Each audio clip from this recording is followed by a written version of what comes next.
home in Oklahoma City. There he comes.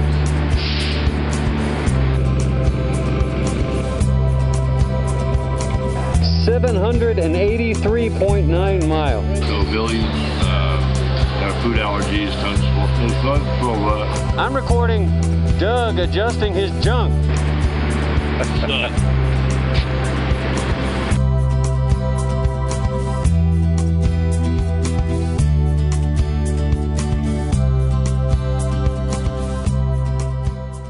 For a little bit of backstory on the Billy and Tracy situation, as you know, Billy developed a food allergy Saturday night. Have you cooked talk before? It is helpful. I could eat if I didn't feel that steak. So, and I didn't shave today just so I could do that impression. Ah, yeah, there you go. Right on. Anyway, so breaking news. Billy's in the hospital. Yes. Now he's out of the hospital.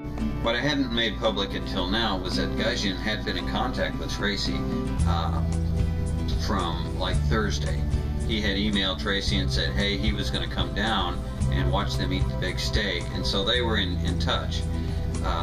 As I was probably in about Tulsa, Oklahoma, Tracy got a hold of Gaijin, Doug, and told him that about the food allergy and that they weren't going to make it. So when I rolled into Oklahoma City, I got this, you know, the good news, bad news thing. The good news is that we could go on down and go, but the bad news is that Tracy and Billy weren't going to be there.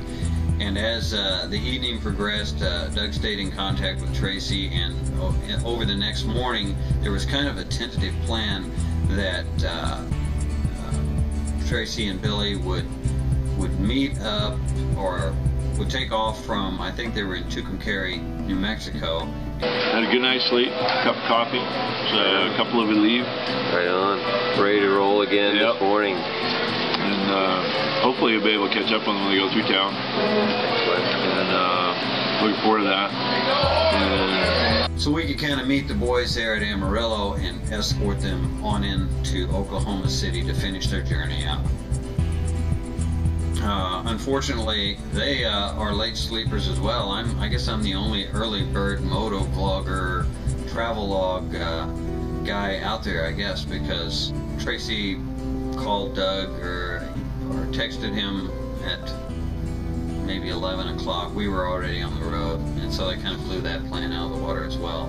It was unfortunate. I would have liked to have gotten to see those guys, but there's always next time. So since kind of the point, or rather the spark that ignited this road trip was going and watching Tracy and Billy eat the steak, one of the main things that I noticed as Doug and I sat by the poolside, I was thinking about the fact that Billy and Tracy have been like best buds since they were tykes, I guess. Grew up together in high school, and so they've known each other all these years, and they know about all of one another's quirks and nuances and things, but other than the day, you know, probably a total of an hour of conversation that I had with Gaijin in person before. We talked on the phone several times since the Ozarks, but this was the first chance I'd really gotten to sit down and just relax. Hey. No script, we're going live in one take. Here we are. Okay, I'm going to say, this is Gaijin 1200, welcome to my world, okay? Okay. Say that, ready? Okay. Gaijin 1200, welcome to my world. Anyway. Alright. Easily distracted. So I said, that's as scripted as I get. Get to know one another, and so that was, you know, when you go on road trips, it's really interesting the people that you meet. But this added a whole new level to this, because now I was getting to know this other vlogger who was on the road trip with me. So that was pretty cool. That the trip's been fun. Keep talking. Nice. I haven't seen you in a while, so. Yeah.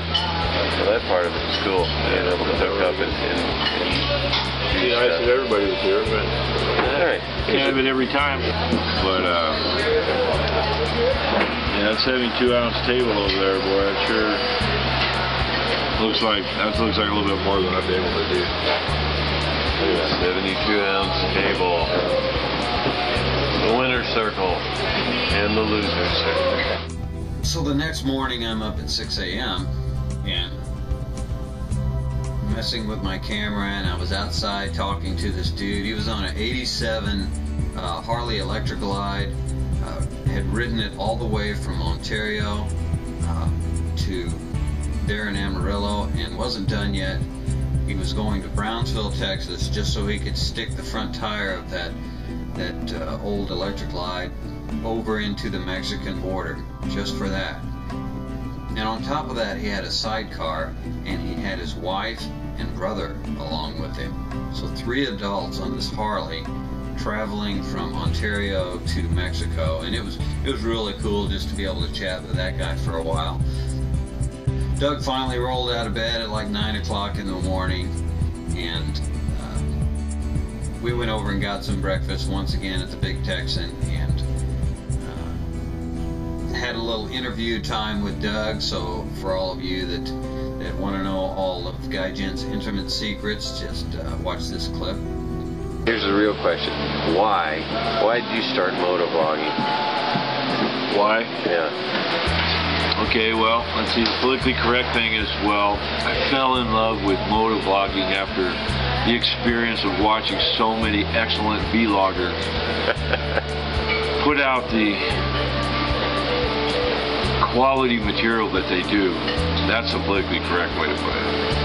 But really, I wanted something interactive to do with my son, and he likes the video. We have this old video camera at home, and so he's like the video buff.